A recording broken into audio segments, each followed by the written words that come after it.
आज हम सब मिलकर एक जासूस बनने वाले हैं और हमारा केस क्या है? हमारा केस है प्राचीन भारत के रहस्यों को सुलझाना। अब देखिए, ये एक ऐसा केस है जिसमें कोई आई विटनेस तो है नहीं, लेकिन सुराग, क्लूज वो हर जगह बिखरे पड़े हैं। बस हमें उन्हें ढूंढ निकालना है। तो चलिए सीधे मुद्दे पर आते हैं। हम असल में ये जानते कैसे हैं कि हजारों साल पहले हुआ क्या था? मतलब हमें बताने के लिए कोई जिंदा तो है नहीं, है ना? तो फिर ये हिस्टोरियंस, ये इतिहासकार अतीत की, पास्ट की एक पूरी तस्वीर बना कैसे लेते हैं? ये सब कुछ सबूतों को समझने और उन्हें एक साथ जोड़ने का ही खेल है। सबसे पहले एक बात समझनी बहुत जरूरी है कि इतिहास सिर्फ तारीखें, राजा महाराजा और उनकी लड़ाइयां रटना नहीं है। नहीं, ये तो एक इन्वेस्टिगेशन, एक जांच की तरह है। इसमें हम समाज, अर्थव्यवस्था और संस्कृति को एनालाइज करते हैं, और वो भी उन सुरागों यानी सोर्सेस के आधार पर जो हमें मिलते हैं। तो ये रटने के बारे में नहीं, बल्कि समझने के बारे में है। आज की हमारी इस इन्वेस्टिगेशन में हम इन 5 खास एरियाज पर फोकस करेंगे।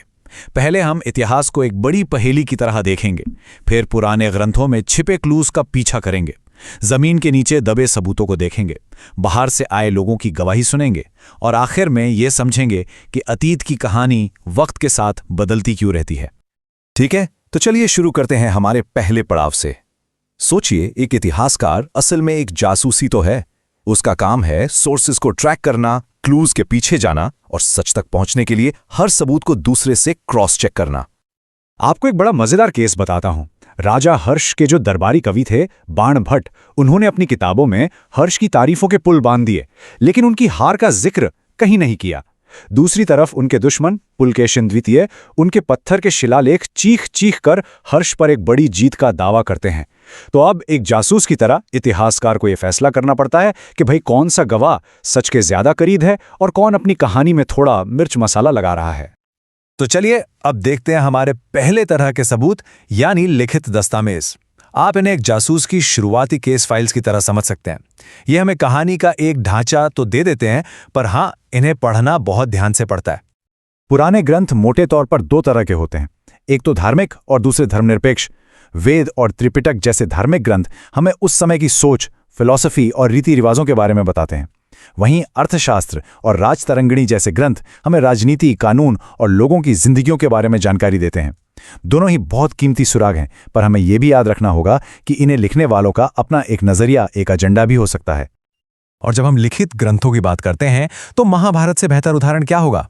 ये हमें दिखाता है कि कैसे कहानियां लिखे जाने से सदियों पहले एक पीढ़ी से दूसरी पीढ़ी तक सुनकर और सुनाकर बदलती और बढ़ती रहती हैं। पता है, ये एक छोटी सी कहानी के रूप में शुरू हुई थी। इसका नाम था जय, और इसमें सिर्फ 8800 श्लोक थे। फिर समय के साथ इसमें और कहानियां जुड़ती गईं और ये 24,000 श्लोकों का भारत बन गया। और आखिरकार ये 1,00,000 श्लोकों के उस विशाल ग्रंथ में बदल गया जिसे आज हम सब महाभारत के नाम से जानते हैं। ये कमाल का उदाहरण है कि कैसे एक कहानी वक्त के साथ इतनी बड़ी और इतनी अलग हो सकती है।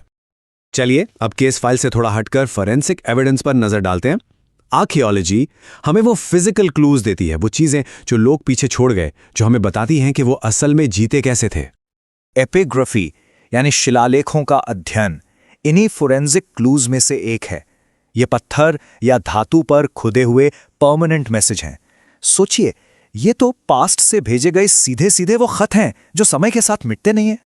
राजा अशोक के शिलालेख इसका सबसे बेहतरीन उदाहरण है। जब 1837 में जेम्स प्रिंसिप ने ब्राह्मी लिपि को डिकोड किया, तब जाकर इन शिलालेखों ने अशोक की धार्मिक और प्रशासनिक नीतियों के राज खोले।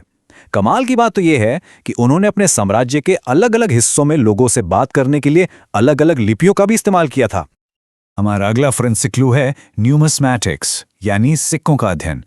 सिक्के ये सिर्फ पैसे नहीं होते, ये तो हमारे जेब में रखे हुए छोटे छोटे हिस्टोरिकल रिकॉर्ड्स की तरह हैं। जो सबसे पुराने सिक्के थे वो चांदी और तांबे के थे, जिन पे बस कुछ निशान बने होते थे।